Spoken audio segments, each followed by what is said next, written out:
The Hilltop Glove Podcast is sponsored by Mid-Carolina Service Company. Mid-Carolina Service Company is the first name to search for your residential or commercial HVAC needs in Lexington and surrounding areas. Just go holler at Jason and Clint. They'll hook you up on the air conditioners, on the restaurant equipment, refrigerators, refrigeration, ice machine repair. They've been doing this for years. I know them cats forever. Family owned and operated since 2006, they pride themselves in their quality work and customer relationships. Call 803-356-4153 or visit midcarolinaserviceco.com for a no obligation quote for service today. This episode of Hilltop Glove Podcast is proudly sponsored by Your Dollar Store, located at 3017 Farrell Road in Columbia, South Carolina. Owned by Brian Thomas, Your Dollar Store has been serving the community since June 2021 with a mission to provide fresh produce and essential household items to neighborhoods in need, serving areas like Booker, Washington Heights, and other nearby locations affected by grocery store closures. Your Dollar Store is a convenient one-stop shop for those seeking healthier food options and affordable essentials. Support a local business that's dedicated to giving back. Your Dollar Store, where you can shop, chat, and leave with a smile. The Hilltop Glove Podcast is sponsored by True Brilliance Entertainment. True Brilliance is a production, promotions, and management company dedicated to connecting artists and producers across the Carolinas to music industry professionals. Several of their clients have placements both domestic and internationally as a result of their services. Are you an artist or producer looking to build meaningful relationships within the music industry? Then True Brilliance is for you. Check them out at paramilitary.com. That's spelled P-A-I-R-A military.com.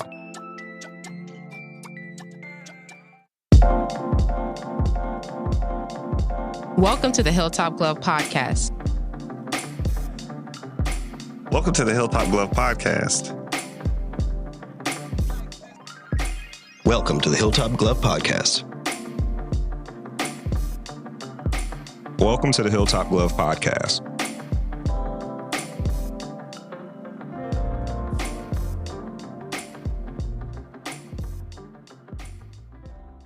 The Hilltop Glove Podcast. Welcome to the Hilltop Glove Podcast. Today we're speaking with PATx Rutledge, a self-produced artist. PATx fuses hip-hop with alternative sounds, creating a unique sonic experience. Known for wearing tactical gear and masks, he symbolizes battles against internal struggles. With over 4,743 monthly Spotify listeners and 1,000... watch this. I'm going to mess this up. You ready? 1.5 thousand YouTube subscribers. His music tackles themes like mental illness and self-improvement.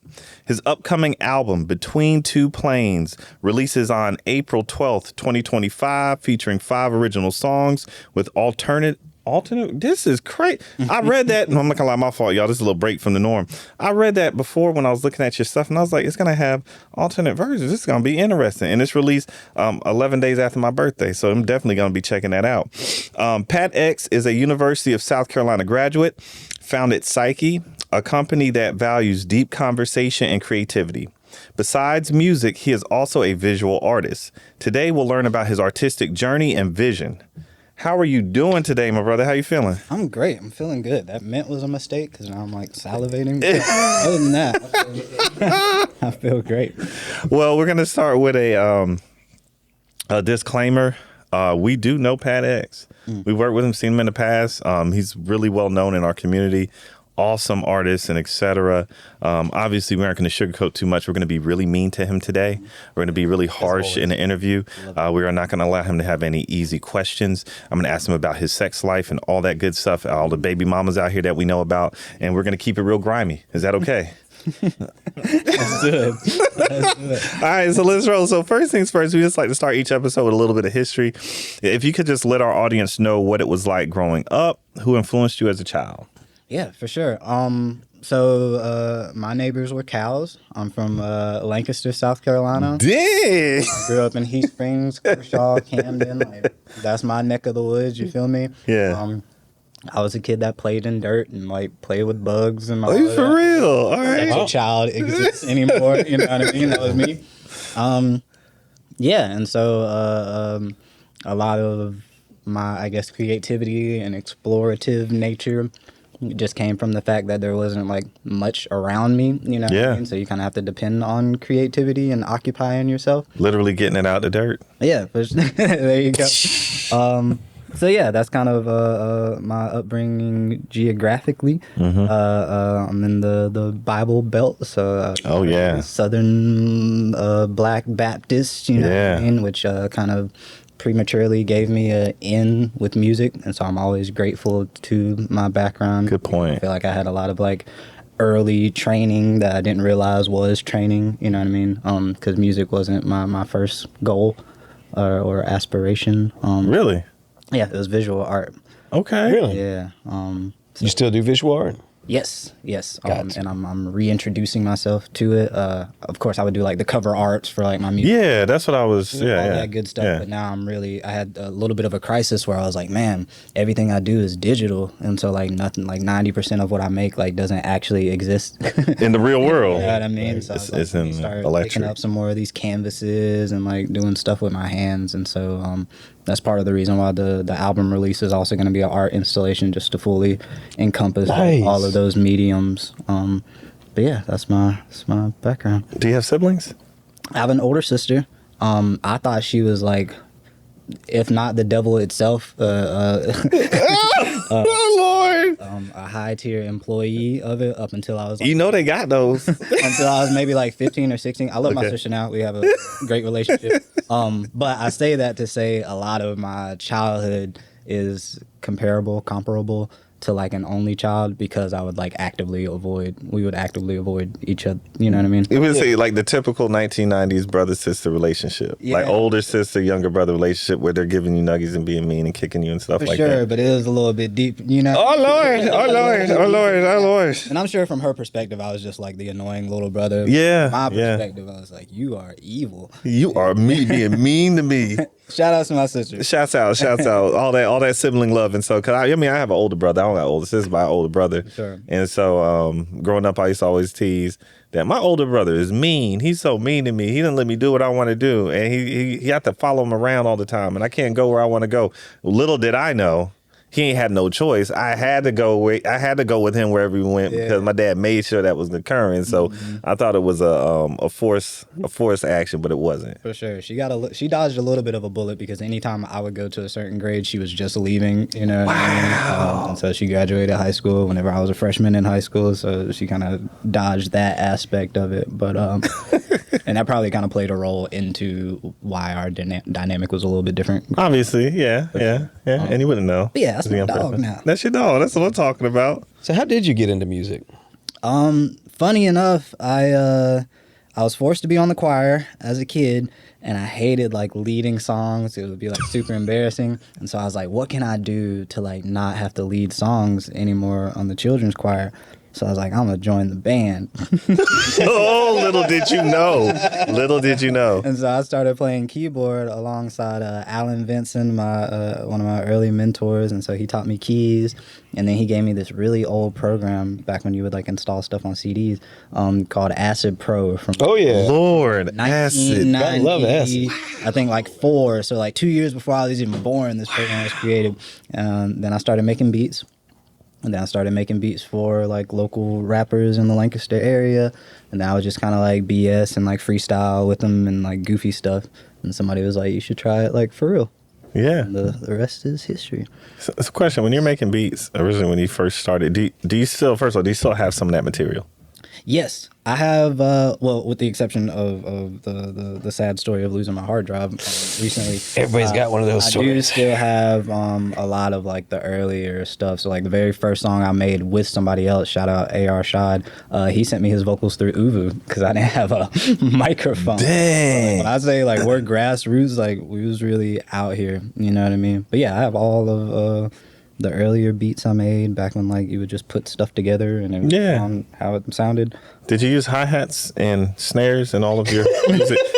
Mike knows what I'm asking. This is tongue in cheek. Yes. You did? Okay, good start. We didn't start like that. No. We had no snares. Imagine a beat running With no snares. With no snares. Hard, it's drums hitting. All kind of sounds going on all over the place. No snares. Fortunately, the program itself had like a lot of like built-in loops and stuff like that. So a lot of my earlier production was very like sample heavy. Gotcha. Before I started kind of like creating my own melodies and doing stuff from scratch. And obviously, I mean, since you're playing keys, were you learning how to read any music? No, that was a real kind of downside in hindsight because I knew how to read music whenever I was younger, but never anticipated picking up an instrument. Yeah.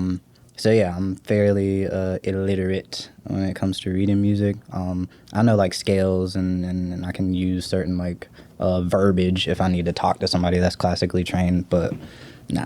Everything by ear? For sure. Self-taught, self-trained? Self-taught, self-trained.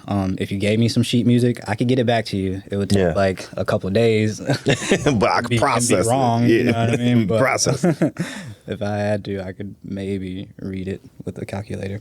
I'll have to say this to you, man, too. And I know a lot of folks who are self-taught artists, they'll sometimes look down at themselves and like, well, I'm not as good as somebody who can read. But I'm going to tell you what I heard directly from somebody classically trained Asian violinist who was my music teacher in college. She was amazing. She said the most impressive musicians to her are self-taught jazz musicians. She says they can do what I can do, but I can't do what they can do. And she said no matter how much training and et cetera I have, Juilliard, all this stuff, it does not even matter. She said if I could figure out what that guy down in Podunk, Louisiana figured out how to do on that darn trumpet, and I could figure out how to just play out of my head. She said I would trade that. This is like she trained, she making.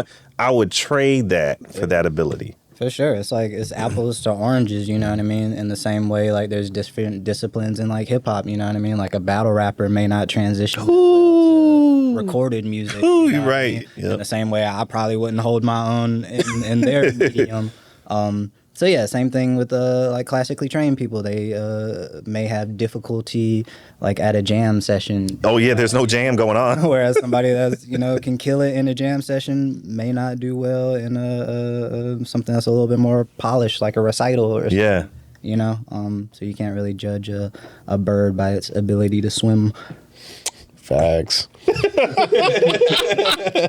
Hey man, so. That was funny, man. Go ahead, mark that. That was funny. Do you have any other talents outside of doing visual arts and music that that the audience is not aware of? Like, are you really good at balancing things on your nose? Do you know how to juggle? I can balance stuff on my fingers. I taught myself how to juggle at a tailgate once because the food was taking really long. Real talk. Okay. Don't know how to juggle anymore. I was really good at like armpit farts. Really? At one point in time. I remember that used to be that was a currency. Yeah, yeah. I don't know. I don't know what else I'm good. I know what I can't do. What can you not do? I can't whistle. Me neither, man. Really? That does suck. Yeah, man. I've been trying for years. Man, be quiet. Up here showing off. See, that's what you get. Mike out here showing off on camera, man. These whistling people, man. I always ask people, like, how do you do it? Like, do you have to lick your lips before you do it? Is there a certain kind of chapstick you have to use? Are my lips too dry? It's all in the tongue. It's all in the tongue. It's all in the tongue. See, this is from somebody, they know what they doing out here. So, ladies out here, you find a man know how to whistle now. Some things that come with it. But, man, see, I always wanted to learn how to do that. And then... Now there's all these other assumptions about what I can't. See, there's all these other assumptions now. This is what I'm talking about. Please my woman. Nah, man, because we ain't knowing how to whistle, man. I'm practicing though. I practice 3 to 4 times a week. We still talking about whistling? Yep. Okay. All right, so just moving on from that, talking about whistling and stuff. I think this is really cool, man. Opening up for 2 of the biggest hip hop artists in your city. It has to feel like an accomplishment. And I want you to explain to our audience about that experience and how that was like, an artist that you opened up for. But could you tell us about some of the moments that led up to that and how did you get to that point? Yeah, for sure. So first and foremost, shout outs to Greg Sword. Yeah. Because a lot of how that came to be were things that I'm not responsible for. You know what I mean?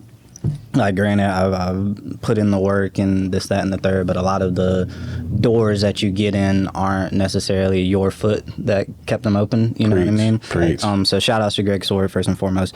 Yeah, I think it just kind of, in my head, it made sense, but I think it's nice to know that it made sense to other people that made those decisions. And it's really reaffirming because I do blend alternative with hip hop and whatnot. So it would have been, I could understand how it may have been easy to kind of not consider me in that space. You know what I mean? Yeah. But because I came up on lyricism and that's something that I prioritize, it's nice to know that like people still view me as, still respect you know it. what I mean? Yeah. I am hip hop, you know what I mean? Even though there is fusion and whatnot at the core, it is that. And so to share a stage with legends, you know what I mean? Could you tell people who those legends were? Yeah, Method Man and Redman. Yeah, man. I want people to hear that. I'm not trying to. I was trying to blow the spot. I'm trying to name drop. I'm gonna let you do the name drop. I'm gonna let you do it. In You was Columbia, there. you feel me? And they had to reschedule it. Yeah, which was even cooler because that was around the time where I moved back to South Carolina, so it very much felt like a homecoming. Yeah, because you were out in Texas, right? Yeah. Oh. Way down in the Mississippi, down south in Moved out to Texas. Dallas. And so yeah, that just felt like a homecoming, and it made everything. There was just so much alignment in that. That's good. Yeah, that's good, man. We miss you around here, man. Thanks. I'm not gonna lie to you. It's one of those things. Like we ran into you at an event that was being put on. Matter of fact, I think I got his merch with me today, but that was being put on by Black Nerd, Quasi and Black Nerd Mafia, and I was just like, yeah, I haven't seen him in person in a long time. Where's he been at? And I had to be nosy because you do post on social daily. You're one of the people that I actually follow, and I actually go look at your stuff because I like your content, right? And I was like, yeah, he has been in Texas. I'm like, what's this man doing out of Texas? And you told us what was going on at that time.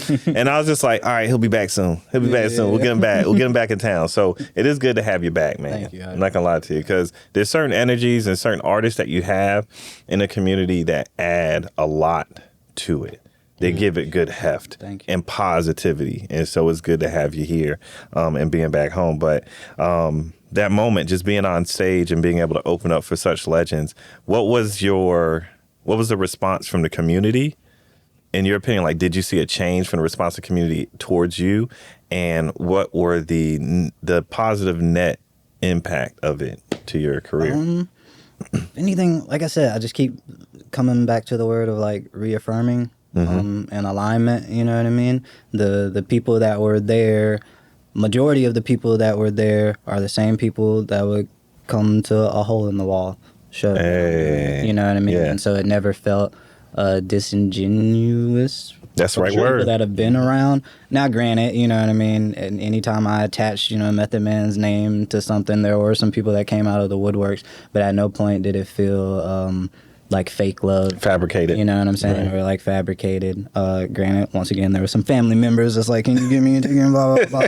You know what I mean? Just surface level stuff. Yeah, it's going to happen. Yeah, it was just fun. I think the funnest part was like roaming around the venue when I was. That's what I was about to ask you. Yeah. That was the funnest part. Like, can you tell us a little bit about that? About like being backstage? Like, were you like? And I had to ask this because there's certain movies growing up that we got to see, and they always made fun of this stuff. Did they like have you like? Were you able to actually see and talk to them backstage? Or they like, no, stay away from here. They got the green M&Ms. They hit green M&Ms only for them. They got the pork chop over this for special stuff. You stay over there. Right, and so that's a good question because it kind of gives it's an opportunity for me to give insight to people that may not know this. But a lot of times, the higher profile that individual is, the smaller the chance you'll have to actually interact with them. That's what I was wondering. So they got off the plane like very shortly before their set. They did their set and then they got back on the plane. You know what I mean? So I don't even think they saw their room, like the green room and their rider and stuff like that. Wow. The only people that were there that I got to interact with were their merch team and whatnot. Now, I had James Neely, shout outs to James Neely. He was running my merch table, and I felt kind of bad because he was out there for majority of the time. Yeah. So I gave him a backstage pass to at least check out the Method Man set. So he actually got to dap up Method Man. He got more contact than you did. Going on stage. So at first I was like, man. And I was like, you know what? Like, if I could have given that opportunity to anybody, it would have been him. Yeah. You know what I mean? So I was happy to do that. But yeah, the response was great. Like I said, I was there really early that day. I would have been too. So I spent mad time in township, just like checking doors, see what's locked and what's unlocked. We said let you in. You know, interacting with people. So yeah, it was really fun. Awesome, man. Awesome. I know we're going to get into this question, but I just want to ask you about this. Just like, and I know this is a question I just have because I watch your stuff all the time. Mm-hmm. Does spirituality and or religion affect your art and music? And if so, how? Absolutely. So in the early stages, I would say that religion does, because of how I was raised and how being on the choir directly impacted me being musically trained. Because you're singing certain in a lot songs. Of ways, you know what I mean? Knowing how to harmonize, knowing song structure, all of these things. And to put power into a song too, though. You know, there's something different about that. For sure, for sure. Yep. But I think now it's definitely more spirituality. I wouldn't consider myself religious, but that might. What's the difference in your mind? I think of religion as a structural process for an insight for developing a relationship with something spiritual. And I don't think that there's necessarily anything wrong with that. And that's a can of worms to open up elsewhere. No, it's a can of potato sticks. But yeah, I think that I have a strong relationship with God, with Allah, with the universe, whatever the heck you want to call it. And it continues to grow. And I think that it impacts greatly the music I make and some of the ritualistic things I do, like drinking tea is like, it's jokey whenever I talk about it, you know what I mean? But it is like a big part of, you know what I mean? It's almost like a ritualistic thing to me. Meditating and all of that stuff. So I'm really having fun exploring various concepts and you know, doing things that aren't directly correlated or within the box of this is your religion, this is how this thing structures how you should do this, that, and the third. Does it affect your morals? I think a lot of my morals are rooted in the way that I was raised, which is Baptist, but a lot of those morals coincide with any, you know what I mean, religion or structure and stuff like that. I can't think of any dogma that says you should be a bad person. Yeah, you know what I mean, or you shouldn't treat people. Well, they're out there. Do it, Mike. That's what I'm trying to throw you alley. You know? Do it, Mike. I know those things are out there, but the fact that I don't know they exist just goes to show how few and far in between. So yeah. And we just put it over and say it's business now. Business. Yeah. It's just business. It's not personal. There's no morals behind it. It's just business. And that's a setup for this question. Okay. The reason why I wanted to ask you that is, do you believe in the idea of bad music? Ooh. You're the type of person I would get to ask this question. So it's something I was wondering what you think about it. I feel like I've always had like the open-minded brain and then the old head brain. Like whenever I started, like I used to be the if it's not lyrical, it's because you can't be lyrical and you can't rap and yada yada yada. You know what I mean? And I was actively contributing to hip hop music when like Young Thug and Future, like even before that, Wayne was kind of Wayne, like the mumble rap and you know what I mean, where things kind of codeine, promethazine, diluted, heavy drug influence, whatever you want to call it. And I think now, I do think in order to be a rapper, you need to be able to rap, right? Thank you. But I do think that it's a different dialect, and at the end of the day, the medium is just as important as the message. You know what I mean? So just because it doesn't resonate with me, or because I don't necessarily like it personally, I'm to a point now where I can take that hat off and still acknowledge something as good. So I think that there is I think there's bad execution or poor execution in things sometimes because you're just not at that skill set or whatever the case may be. But in terms of like this music is bad, no, I think I just don't like it or it was executed poorly. Because here's my thing, and I'll push this before we get to the next question, is I always like to speak to people that are lyrical in what they do musically because there's a certain amount of effort that you have to give. Yeah. You aren't allowed to be lazy. And by doing that that effort comes with introspection. It kind of goes for all art too. All art, yeah, all art. Even if it's something that's not, something like poor art, where you're not, it doesn't take like a skill that you've mastered for a long time, but you're still putting a whole lot of effort and energy into interpretation. Yes, because that matters. It does. It does matter. Yeah. And I guess just to kind of push more on this question is, and I believe this, I believe that you can have poorly executed great music, meaning the vibe behind the music, the message behind the music's amazing. You just aren't that good at the skill. And I'm still going to jam to it. I'm still going to listen to it. But I believe you can have excellently executed trash. Sure. Oh, I'm on this. I'm really on this. Yeah, radio. Meaning, because there's somebody I like I know I listened to their music hard growing up, and I know I ain't supposed to been listening to this music. But specific rappers out of Memphis that I enjoy listening to, that love the color white. Like white on all their clothes, like to sell the white, like the white, wherever the white may be. I should have been listening to that because he was executing, but it was very bad content. Like the ideas and the behaviors that it was supporting and pushing, I think was very negative and detrimental to our community. And so in that case, I would have to say that that's bad music. He executed that thing perfect. That beats is dropping and everything. I ain't gonna say the name because everybody know who I'm talking about. All I had to do was say white on white on white. That's all I had to say. But it was one of my favorite people growing up and listening to during that era you were talking about with Young Thug and stuff like that.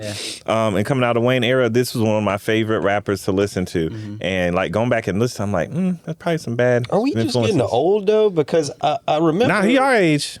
He our age. He my age. That's why I know.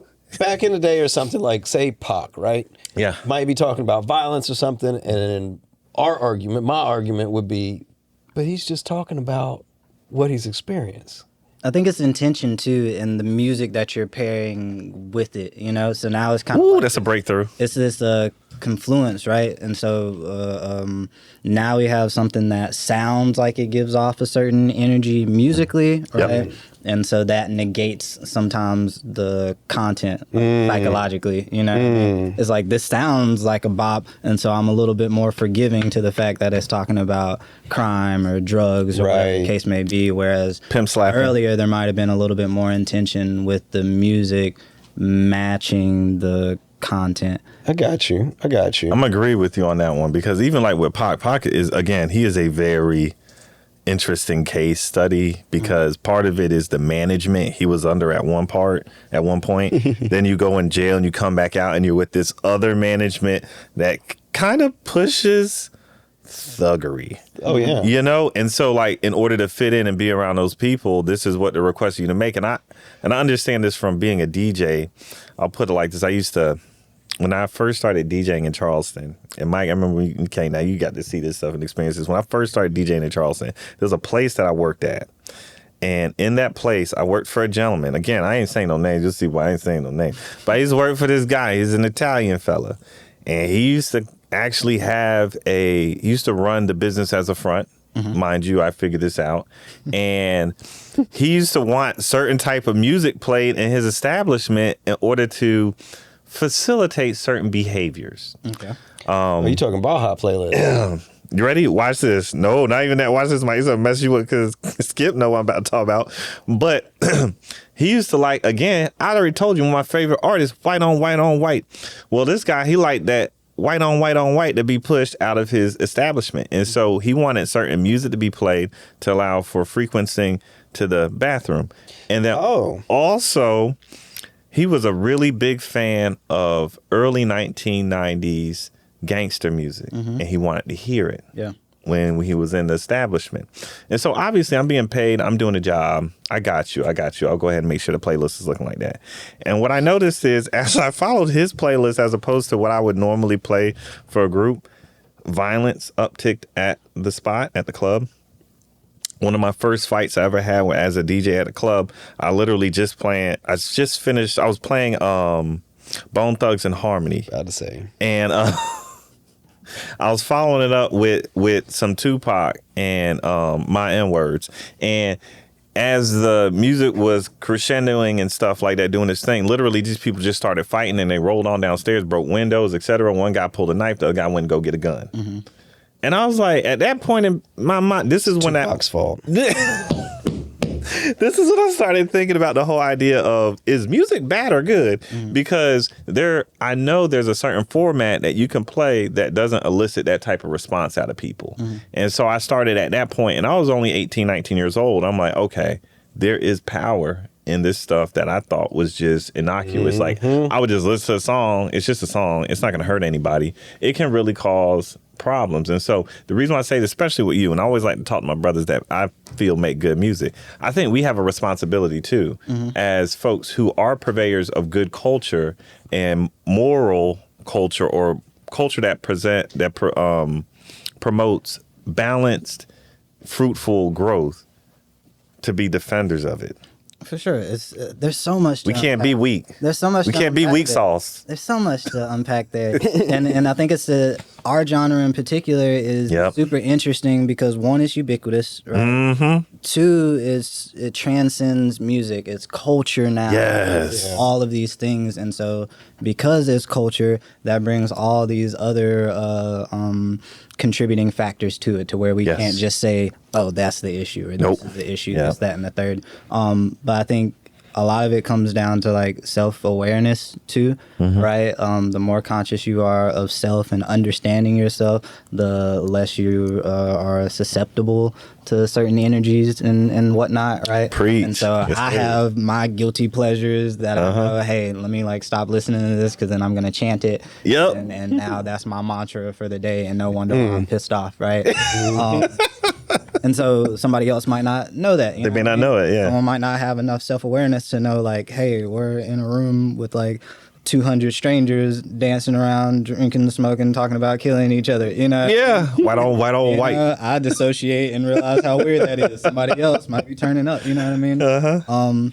And so I do think that there is a responsibility, but not in a way where I feel like for lack of a better example, like a 5%er, to where it's like, I have a moral whatever to stop you from doing this, that, and the third. Because at the end of the day, it's expression for one, and on a fundamental level, I think of it as something that's just kind of like in the air. It's not you creating this. It's not whatever creativity and inspiration is in the air like an element, and channeling that you alchemize that has everything to do with your experiences and this, that, and the third. And so who am I to be a gatekeeper of art and expression? You know what I mean? That's beyond my pay grade.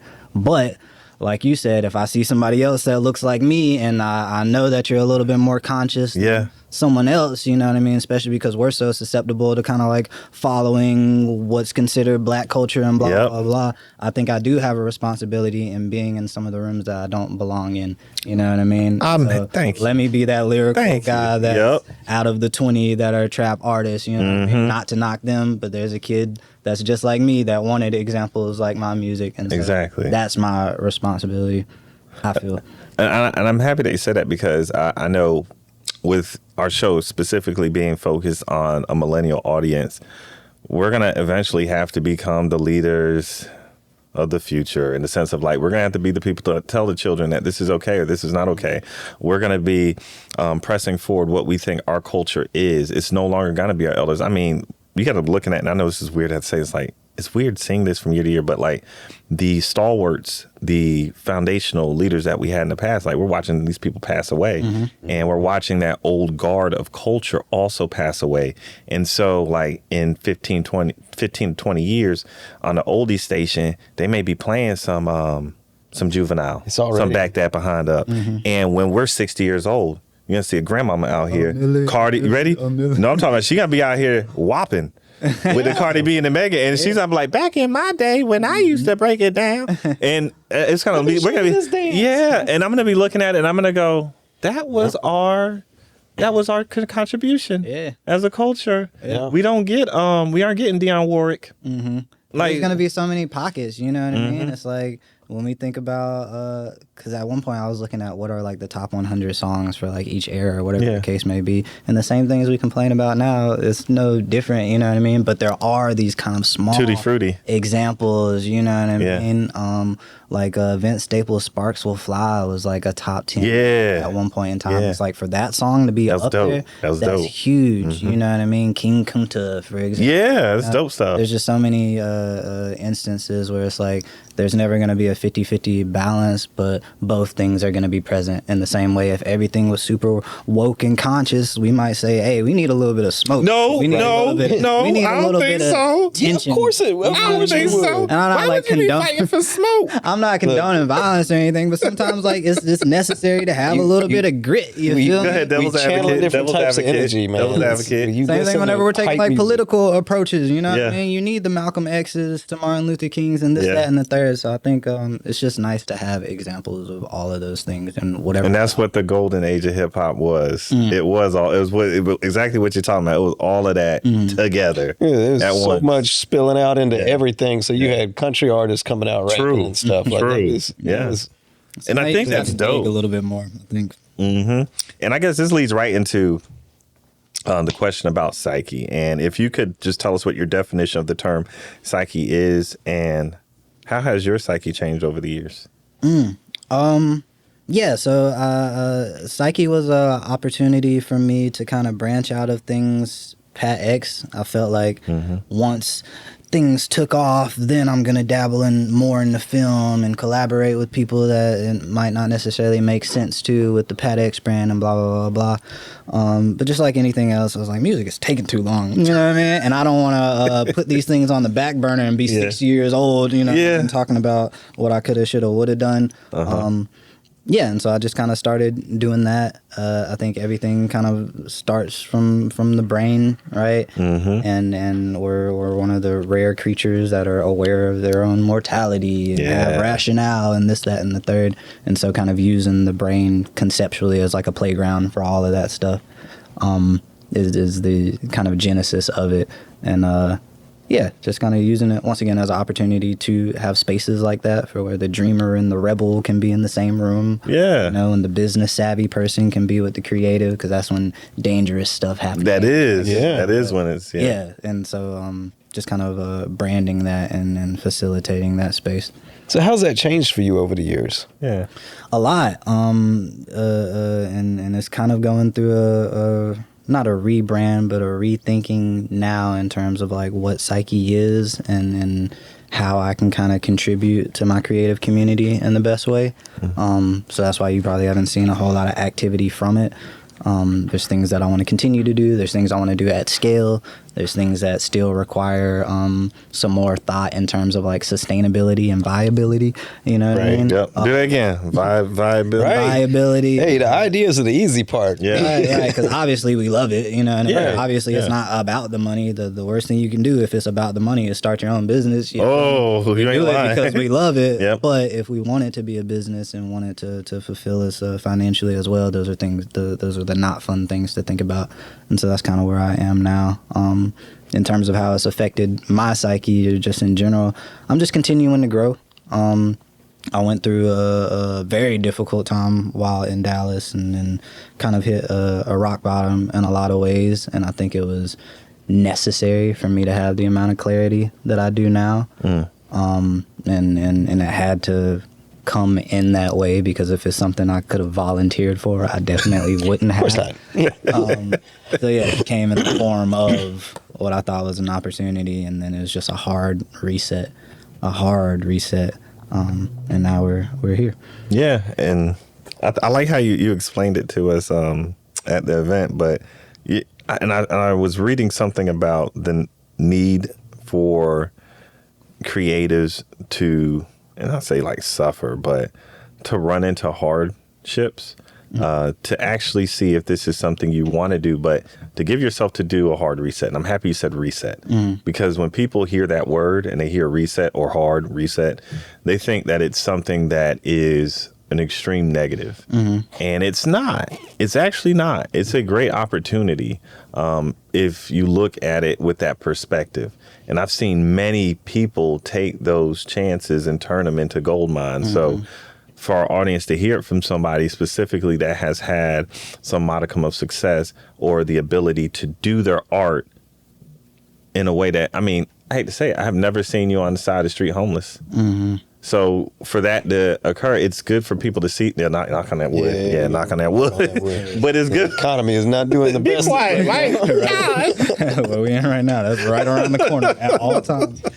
But it's good for them to know that so that they can feel like they can take positive risks. Because not all risks are good risks, but there are some that you have to do. You need to put yourself out there. And for some people, they won't. They'll be so conservative that, like you said, they're going to wait. And when they're going to wake up, they're going to be 65. Right. And I just want to take the opportunity to add to that and say that a lot of times we like romanticize those things happening. This is coming from somebody that would look at like Steve Harvey stories and all these great success stories where it's like they had to sleep out of their car and all these, and I would always say like I don't want to have to hit rock bottom to learn. I would like verbally say it, you know what I mean? And you know, I would hear Mike Tyson talk about, man, rock bottom is beautiful. I'm like, get the out of here. Like, no, it's not, you know what I mean? So I don't want to portray this ultimate poise now that I'm out of it. It's like, this was rough. I was you weren't poised. I was in the fetal position. I folded like a chair. I cried like a baby. You know what I mean? But at some point, you have to ask yourself, are you really who you say or think you are? And this is going to determine whether you really like that or not. You know what I mean? You got two options. That cloth? You stay there or you keep moving. You know what I mean? And it's really difficult to keep moving forward when you don't see any light or direction, you know? And so I just want to say that I'm not talking as if, you know what I mean, took it on the chin and look at me now, you know what I mean? 10 years of the pen, I hit no rock problem. bottom and now I'm dropping this album and everything's up. It's like, nah, this was difficult. This was difficult. And it didn't feel like there was an out, you know what I mean? And so I just want to clarify that and not make it seem like a narrative. Yeah, you know what I mean? You could look in that camera, make sure that they it sucked. It sucked. It still sucks, and the fact I can even smile about it is That's mental. Beautiful, man. Hey, it's mental. Yeah. no, but it's necessary for people to hear this stuff. Hey, it's necessary, and I'm happy with your honesty and your ability to be what's the word that I want to use right now? Vulnerable to say that, because a lot of folks ain't, and they're going to tell you how it really is, and until you actually ended up in it yourself, and they're like, yeah, that's how it was the entire time. I'm trying to tell you, it wasn't fun. That's part of the growth, man. Ask one. Like I said, I was in solitary confinement. It felt like because I don't know nobody in Dallas. You know, I was about to ask you that, bro. I was just there. You feel me? Yeah, were you there with anybody but yourself? No, like my aunt lives there, and so we kind of reconnected, which was cool. But I could count on my fingers one hand. Wow. Less than one hand how many people I knew in Dallas. And so that kind of comes down to how it's impacted my psyche and my growth and whatnot, because I'm not the person that would like reach out for anything or be as open about this. But like you said, it's important to be vulnerable, and I'll always make a point to be vulnerable because I'm not the only person in the world that's ever experienced something. You know what I mean? And so there's probably somebody that's at their rock bottom right now. And so if I can vocalize, or me saying that one thing the certain way that I said it can prevent you from kind of taking a step back from that ledge, you know what I mean? I didn't necessarily have that, or maybe somebody did that for me. I'm just paying that forward. So it's much less about me and more so about whoever else is listening to this and is currently going through it. It's like I empathize with that. I've been there, and more people have been there than you think. You know? Man, awesome. Deep. That's what I wanted to hear, man. How do you stay motivated? I don't see it as what's the alternative? You know what I mean? If like either move or die. It's the impending doom. Right, if none of this works, what the heck else would I be doing? Facts. You know what I mean? It's like, do you have any, like, would you have had, like, growing up, and this is a side question, and we're gonna let you do your wrap up, but Yeah, you have to. I almost went to leave this out, but obviously we're going to get to this part. But like, if you could have been anything that was a quote unquote normal job growing up, what would you have been? My dad was in the Marine Corps, so that was almost what I was going to do out of high school. Yeah. Like infantry, like kind of vibe. Is that normal though? If you're pretty common. I guess. It's pretty common. Okay. Yeah, but I was like, man, I don't want to wear those huge goggles because I can't see, and I'm not about to take cold showers. Those were literally like the determining factor. Did he tell you about his basic and his special trainings? And Yeah, how they try to kill him? Sleeping in a ditch, cool. Firing at other brown people at the time, cool. Yeah. But like cold showers, deal breaker. Deal breaker. I said the cold showers, no. But no, that was around the time I started getting introduced to music, and so yeah. But I don't know what I would be doing if not this. I like science, but I like science as long as it makes sense. And then when you get a little deeper into it, it's like, then you got to look at other things. Yeah. But that's good. I like to get that full picture so people understand you're human, man. You're human. One of the things I do want to discuss on our way out of this interview is your upcoming album. Mm-hmm. If you can explain to people what kind of content they're probably going to hear from it, and then just your process for making it. And then I want to make sure that you get your shameless plugs. For sure. I've been trying to figure out a way to like cohesively say what the album is or explaining it. But essentially it's Between Two Planes, red representing the higher self, the unapologetic full expression, and then the blue representing the less of that, and then I'm somewhere in between. It also gives an opportunity to kind of fuse all the different genres together, between the more alternative and the hip hop, and then the singer songwriter, melancholic. Is that a word? Melancholic. Yeah, sure. But in terms of what you'll hear, it's a real nice fusion in a way that I personally haven't heard before, and it just feels authentically me. Yeah, and I think the proudest thing is, well, for me, is that I was in that pit and despair, like, while creating it. So it's not like I ascended and then I made a project about it. It's something I was creating actively. And so even when listening to it, the conclusion of it is how I feel now. And so I was talking to somebody about how artists like sometimes tend to do that, and maybe that's something that's coming from source, but a lot of times we end up feeling how we should feel prematurely, if that makes sense. So like the outro to the album very much feels how I feel now, being on the other end of that despair, which is so nice because I would have hated to put out a project and I feel totally different. So it's honest, you know what I mean? And it's just a reflection of what happened and where we are now. When you listen to the music, does it put you through that journey? Yeah, for sure. I remember like some of the songs that are my favorite songs were difficult to record. You know what I mean? And it still kind of puts me in that space. And so, yeah, I'm just proud of myself for where I am now, because even the beginning of that despair was enough to, because like I said, I lost my work in June. You know what I mean? That's 90% of anything I've made for the last 10 years. So that was just the catalyst that kind of started everything. Lord, you about to hurt my feelings, man. You said 90%. And so, yeah, it's a big moment for me. It's a real special project, and I feel people are catching on to that based on how I'm presenting it. Excellent. Of course, we'll support. Make sure that you let us know. You said there's an art exhibit around it too. Yeah, that's what I wanted. That's the part that we wanted. Yeah. For the release, instead of just a release party, I'm going to be having an installation at Soul House. Shout out to Preach Jacob. Nice. Friend of the show. So yeah, the gallery will be open for a week from the 12th to the 19th, but opening night is the same night that the album's dropping. So we'll do a release party there. Awesome. Make sure we get invited. Yeah, absolutely. We want to come. Check that out. Yeah, man. I know, but we got to make sure we ask. Yeah.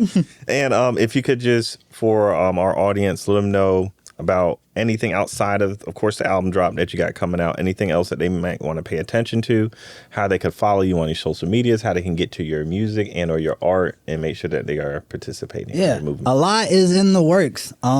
Yeah, we about to be out here in 2025. I'm not gonna speak too early, but we really out here. I was finishing a feature-length script in the parking lot, as one of the many things. You can Google me. It's capital PAT, lowercase x. It's one word. That lowercase x is so important. Yes, it's so important. It is. Yeah, and just stay tuned in, man. I'm in my value era where I'm just trying to give as much value where I can and live in my purpose and whatnot. And so a lot of what you'll pay attention to in regards to me is beyond me and higher than me, and adjacent to me and all that good stuff. So yeah, there's the album, but then there's other things that are going to impact my creative community and the people that have rocked with me. So show love, get love, and that's where we're at.